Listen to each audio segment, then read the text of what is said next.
suis complètement claqué parce que je viens de passer une matinée assez folle à la ACC sur le French Camp.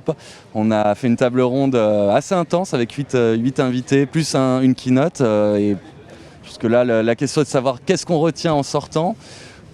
J'attaque, j'ai le micro, j'y vais.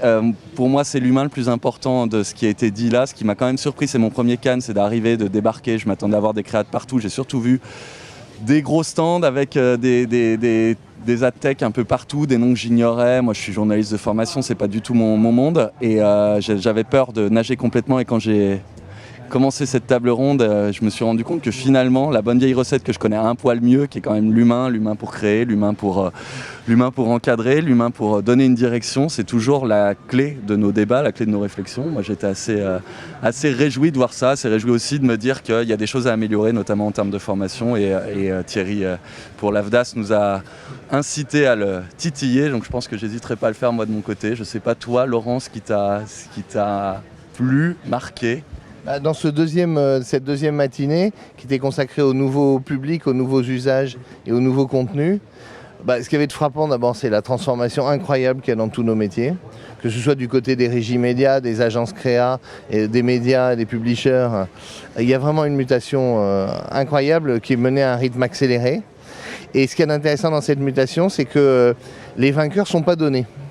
La télé s'en sort pas mal, les initiatives qui sont prises par un média comme Marie-Claire sont très intéressantes et on rencontre un succès très fort, notamment sur Snapchat. On voit des nouveaux acteurs arriver qui sont capables de proposer des choses nouvelles aux marques. Donc je trouve qu'il y a beaucoup de transformations d'abord dans notre secteur et beaucoup de capacité d'adaptation.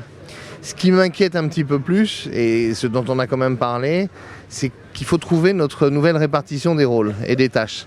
Parce qu'en fait, face à la solution que proposent aux marques certains, qui est une solution simple, un guichet unique, une performance garantie, je ne dis pas que c'est un prix unique, mais c'est presque. La question qui est posée, c'est plutôt de savoir comment est-ce qu'on fait pour bien travailler ensemble, pour proposer, de garder l'identité de la marque, de trouver des nouvelles audiences et des nouveaux contenus intéressants, produire ces contenus de façon originale et créative. Et là, il y avait vraiment une nouvelle répartition des tâches qui pouvait apparaître, dans lequel ce que j'ai proposé, c'était de dire est-ce qu'il ne faut pas au fond que chacun fasse ce qu'il fait le mieux ? Et je pense qu'on a la possibilité de préserver les marques dans ce système.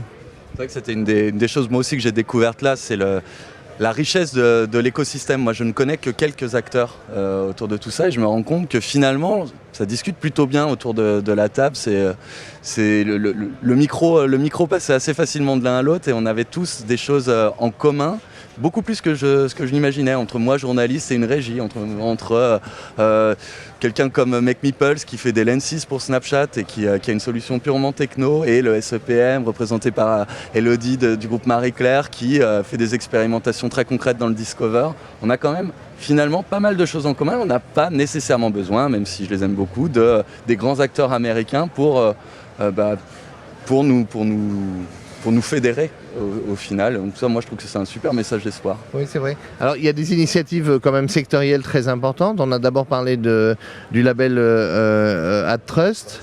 AdTrust, c'est très important parce que c'est la possibilité qui est donnée aux marques d'avoir des garanties sur notamment leur brand safety, sur la pertinence et la réalité de la performance. Donc, ce sont des garanties apportées aux marques qui sont importantes, qui sont aujourd'hui une vraie donne du marché, puisque c'est une initiative qui aujourd'hui a été portée par le SRI et qui est très largement partagée. On a, je pense avec ça, la possibilité de dire aux marques, vous pouvez aller dans le digital dans des conditions satisfaisantes avec des publishers qui vont préserver la qualité de vos audiences et la réalité de votre performance. Ça, c'est pas mal pour les marques de savoir que ça existe.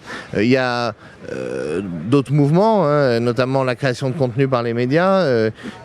Aujourd'hui, il y a beaucoup de contenus qui sont adaptés ou dédiés aux marques.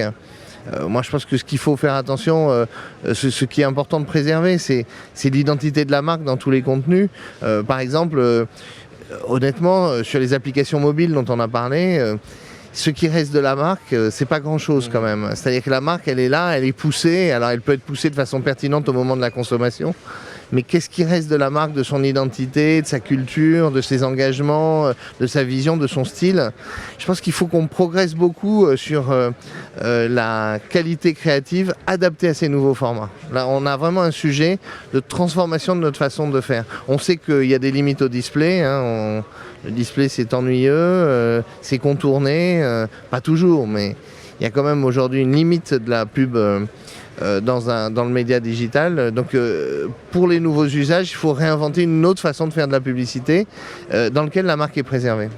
Et on se méfie, moi c'est la dernière chose que j'avais à dire, d'un terme en plus qui m'a particulièrement plu parce qu'effectivement il fait aussi référence à ton autre casquette, en se méfiant de la babélisation. C'est Benjamin Lassalle qui nous en parlait pour Média Figaro, mais je trouve ça assez chouette aussi d'avoir en tête le fait qu'il y a un morcellement des cibles, un morcellement des messages adressés à des cibles de plus en plus spécifiques peut aussi être un risque. Alors, puisque tu me lances là-dessus. Tu me lances là-dessus. Babel, c'est un mythe qui est dual. C'est que si on arrive à parler tous le même langage, alors on peut édifier Babel. Et c'est seulement si on parle tous des langages différents qu'on finit par détruire la tour. D'accord. Donc c'est pour ça que Babel est un beau symbole de ce métier. Voilà. Merci. Merci beaucoup.